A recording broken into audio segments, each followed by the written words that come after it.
All right. The James Krause back on the show. One of the best 170 pounders in the sport, one of the best coaches in the sport, as we are now in a new year and a lot of opportunities ahead of us. James, welcome back, sir. How are you? I'm good, man. Just enjoying the night off. I always take Wednesday nights off. So it's nice to not get beat up on a weeknight for a change. There you go. Well, I appreciate you doing this on your night off. I was not aware of that. No worries. So we spoke right after your win over Claudio Silva on Fight Island, and you were waiting it was a couple days after, you're waiting to get your knee checked out once you got back into the U.S., and you thought it might have been a partial ACL tear, but you didn't know for sure. What kind of answers were you able to get? It ended up being a, can you see me?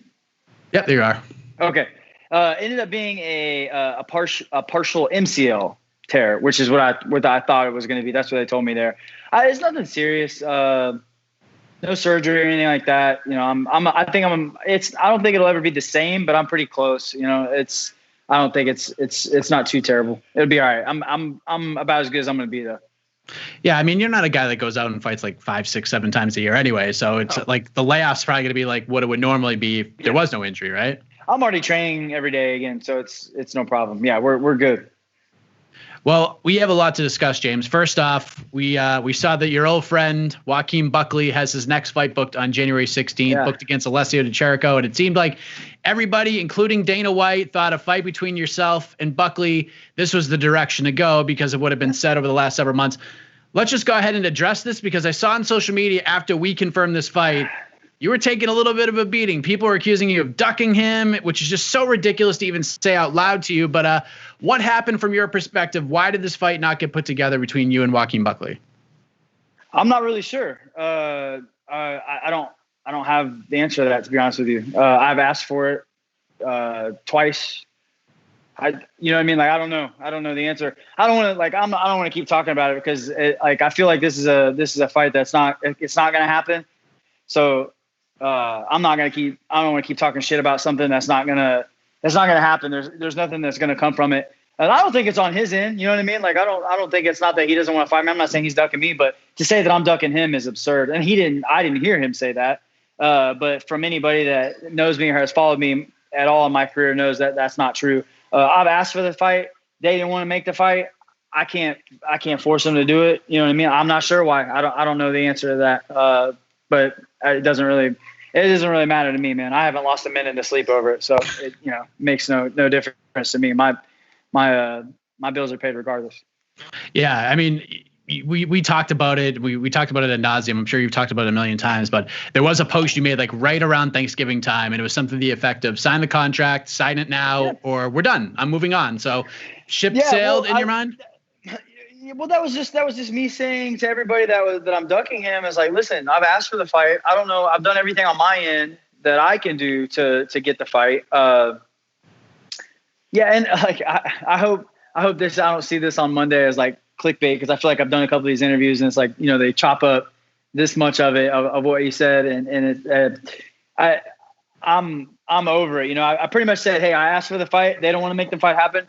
No problem. But quit saying I'm ducking people, because I'm not. I've never ducked anybody in my life, and I've fought. I mean, look at the resume. You know what I mean? Like, look at my resume. Compare my resume to his. It's not. I'm not scared of him. I'm sure he's not scared of me. I tried to make the fight happen. They didn't want to make it happen. Okay, cool. On to the next. Yeah, I mean, you just look at your last fight. Like, you went across the world on like 2 weeks' notice against a guy who won like 14 fights in a row. It's crazy. Like, it's crazy to think that you're ducking anybody right now. Yeah, I'm not ducking anybody, man. That's people can say what they want. They can have their opinion on who would win or lose that fight, and they're entitled to that opinion. But to say that I'm ducking him is absurd.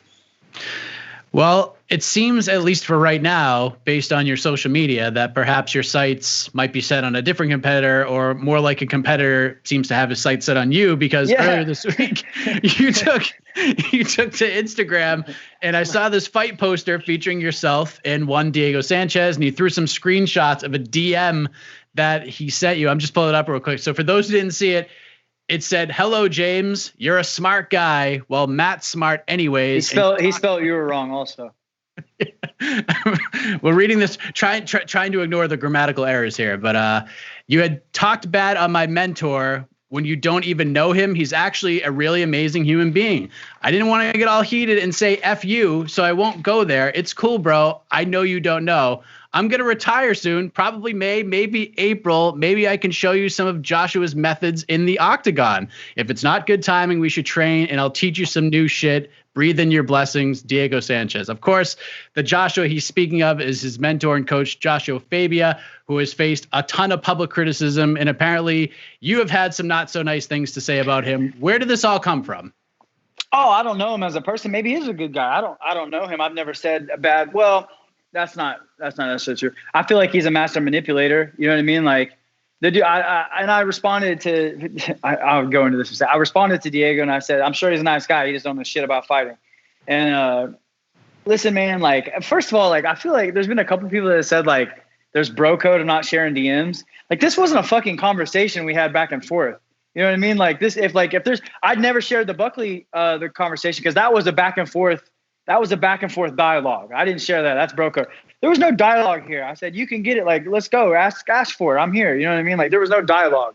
And if you're going to call me out, like, what do you, he's not scared, but I just don't understand the not posting DMs. If there was dialogue back and forth, I could see that, but that was the end of it. I said, let's go. Like, I mean, I ain't hard to find, man. Anyway, yeah, I basically just said I think his coach is a joke, and apparently he took offense to that. How long ago was this? This is like 6-8 months ago. Yeah, I forgot all about it, man. Like, no, this is probably 6-8 months ago, maybe even longer. I just said I think the dude's a master manipulator. I think he's a joke. I don't think he knows what he's talking about, and I'm sure he's a good dude. You know, I don't know him personally, but I don't think he knows shit about the sport. I don't think he knows anything about combat sports, period. What's interesting about him is that, like, after the Pajeda fight and even after the Chiesa fight, it wasn't just like interviews with Diego. It was interviews with like both of them. So like he was in the limelight, and it's not like he just flew under the radar. And he might have flown under the radar for the Mickey Gall fight, because I didn't even know anything about him until the Chiesa fight, when he was like the only guy in his corner.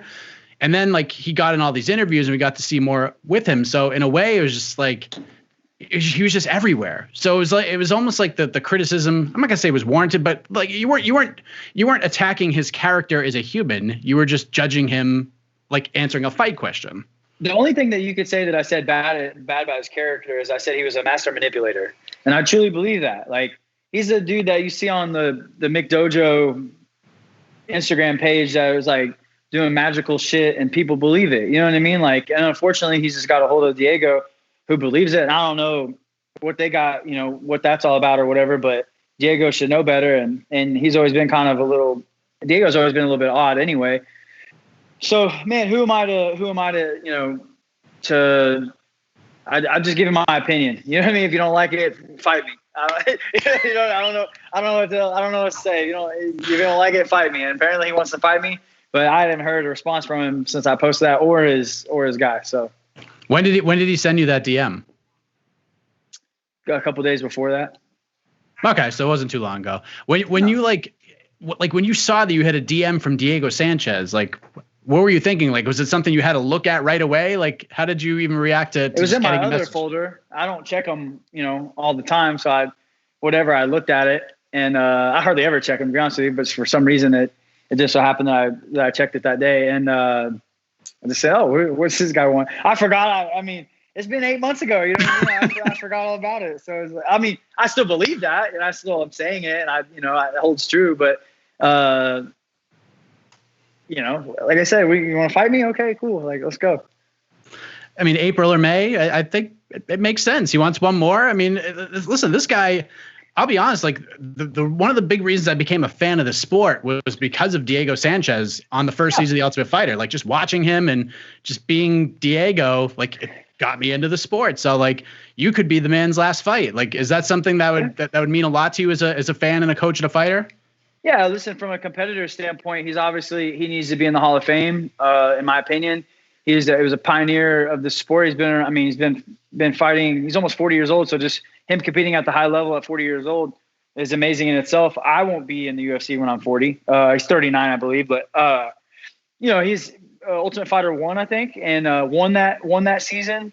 Has fought the who's who of any, lineup of UFC vets. He's fought everybody. So is there a part of me that wants to fight him? Yeah, absolutely. I'd love to fight a legend like him. But from a competitor standpoint, yeah, I have a lot of respect for him. But from a standpoint of like where he's at in his career, I don't, you know what I mean? I don't think we're on the same level by any means. And even more so, I think his coach is hindering his career. I mean, there are a lot of people, obviously, and I'm sure you've seen this, that they're concerned with Diego. Like, they love him, they appreciate everything he's done for the sport, but they're concerned about his health and his mental state. I mean, what do you think about the Diego Sanchez that we've seen over the last couple of years? Like, I know you've had opinions about his coach, but like, what about like Diego the fighter? Like, what have you seen over the last couple of years? Are you as concerned as a lot of other people might be? I mean, I hate to say that I'm concerned. It's not my job to be concerned with the dude, but yeah, I mean, to say they're if you're going to just watch and to say there hasn't been some kind of decline there, you would be blind to say that has not been a fact, that there's been a decline in his skill, his performance, all in all, and even it seems like his mental health. Listen, I'm not in any shape to comment on somebody's mental health, I guess, but it just seems from the outside looking in that there's definitely some things going on. And, if he wants to fight me, dude, I would love to fight him from a competitor standpoint. I don't feel like we're on the same level by any means, but am I going to turn down a fight against a legend like him? Absolutely not. Somebody's got to fight him. Why right. I agree. It seemed like maybe him and Damian Maia were going to meet at some point, and nothing's on the book. So, I mean, he called you out. I mean, yeah, he asked it's for right me. there. And I'll wait for him. I'm not in any hurry. Right. Because James Krause, the fighter, can wait, but James Krause, the coach, cannot wait, because a lot of your fighters are starting to get booked up, man. We saw Kevin Kroom. He's going to fight Alex Caceres. Of course, Megan Anderson's title fight with Amanda Nunes got rebooked for March. I mean, I want to start there. Like, it's the fight game, and hiccups happen. You know this as well as anybody, especially in this crazy time in the world. But when Megan found out that December 12th wasn't happening, how did she react to that?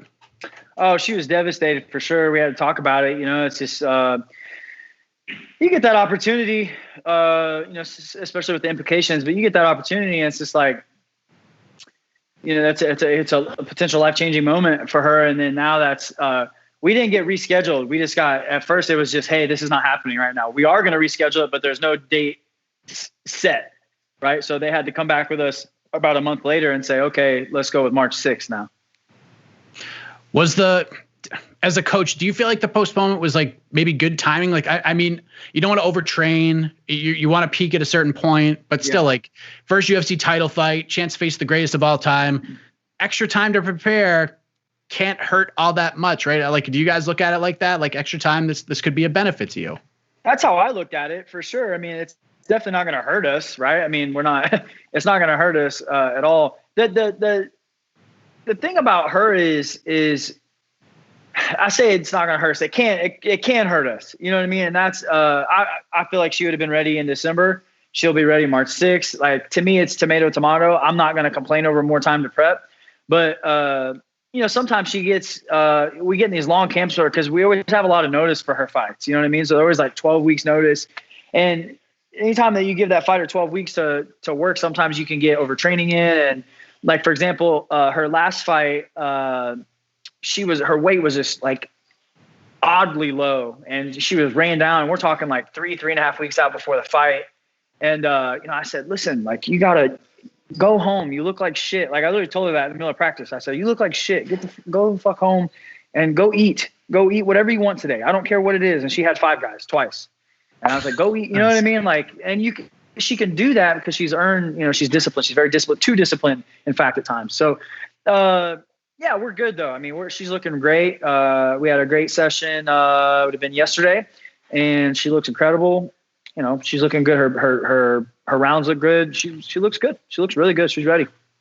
I remember when she first got signed to the UFC, they wanted to throw her in with Cyborg for the title, like right away for her first fight. And her and I have had conversations over the years about, one, just trying to get into the UFC, and the struggle that was for her because the division wasn't really there. They weren't sure what they were going to do with it. And then we've had conversations probably over the last year about like some of the things that she's dealt with mentally and, you know, how she's still working on that. She's made that a priority. So as someone who's been around her and has coached her for a while, like the difference between the Megan Anderson that came into the UFC to the Megan Anderson that we're going to see in March 6th, these are probably like two completely different people from a mental perspective. Is that accurate? 1,000%. It's not even close. I think just her ability to be at peace with, you know, the stressors and the anxiety and the, you know, the emotion and the pressure that comes with, you know, getting ready for a fight in general, let alone a title fight. I don't think those go away. You know what I mean? Like, but some people are better at dealing with those than others. And I just think she would kind of get in her own head before.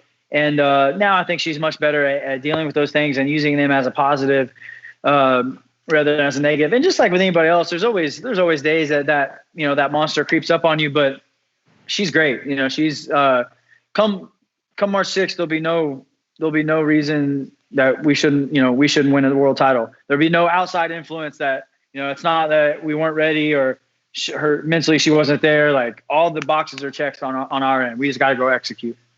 Can we get Grant Dawson a damn fight? The guy's on social media shouting for a fight every day. What's going on here? I know. I hope. Trust me. However much you guys hear it, I hear it 10 times more. So it's. I hope to get the damn kid a fight to get him off my back. I think we're gonna get something big though. I think they're working on something. I think they're gonna get a pretty high profile guy. All right, that's awesome. Who's next? Like, who's the next one you think we're gonna see? I mean, listen, I know you don't want to like grade your fighters, like your prospects and your up and comers, but you know, we saw Jeff Molina get a contract. Kevin Kroom get signed. Who could be next? Who could be next to get over that hump? There's three guys that come to mind. Like next, and we asked who's next. Three guys come to mind. One is going to be David Onama. I believe he's 6-0 with 6 finishes, 5 I believe in the first round. And then Trey Ogden is up there. He's up there. He's had a lot of been doing well on LFA, and he's fought on some other show on our show on Fight Pass as well. And then Mike Breeden fought on Contender Series, lost on Contender Series, had a great showing. You know, went after it, just started a little slow, but he's coming off a really awesome body shot knockout, and he's explosive. He's exciting. He has the style that those guys want. So I think it kind of depends on what weight class, but those are the guys that I believe that will be next out of our gym. What'd you think of Jason Witt's follow-up, the sophomore appearance? Good God, man. He looked tremendous, man. He looked so good. This is the guy we've been waiting, and it was nice to like know that he had some time to prepare for a fight, unlike the last one where even like hours before, he didn't even know if he was going to make that walk. Whole different situation this time around, and I thought he got the big fat hose job and should have got a bonus in that fight. Yeah, we had some really good talks. Him and I did before, and I could just tell going into it, he was – so I truly believe that there's times where a fighter walks in that night and there's just nothing that anyone or anything can do to stop that person from winning that night. Now I just feel like that's where he was. You know, it was just his night. You know, I just don't think there was too many people that were going to beat him that night. That must have meant a lot to you too, because I mean, he's been so close so many times to getting that call. Yeah, I mean, it doesn't count until you get your first win, right? So just because you're there doesn't mean you're there. And, it's really important to get that first one out of the way, especially coming off of a loss, especially right now, they're purging the roster. And luckily, all my guys are coming off of, I don't have any like 0-2 guys or anything like that. So I think I have just a couple guys coming off of a loss, but they have previous wins. So, you have to be conscious of that right now. The UFC is looking to cut anybody for any reason. They're letting go of a lot of high profile guys to clear roster space for these younger, hungry guys, and my guys are in that group, but we still got to be ready. We had a great year last year. Don't plan on slowing down anytime soon, but it's a new year, and we gotta stay focused. Absolutely. Well, listen, I know it's your night off. I don't want to keep you from your family any longer. I appreciate the time as always, James. Always a pleasure. All the best to you and the team, my man. Hopefully we get to see you in Diego get in there. If not, I'm sure you're okay with that. And whenever it happens, it happens. I appreciate it a ton, man. All right, man. Take care.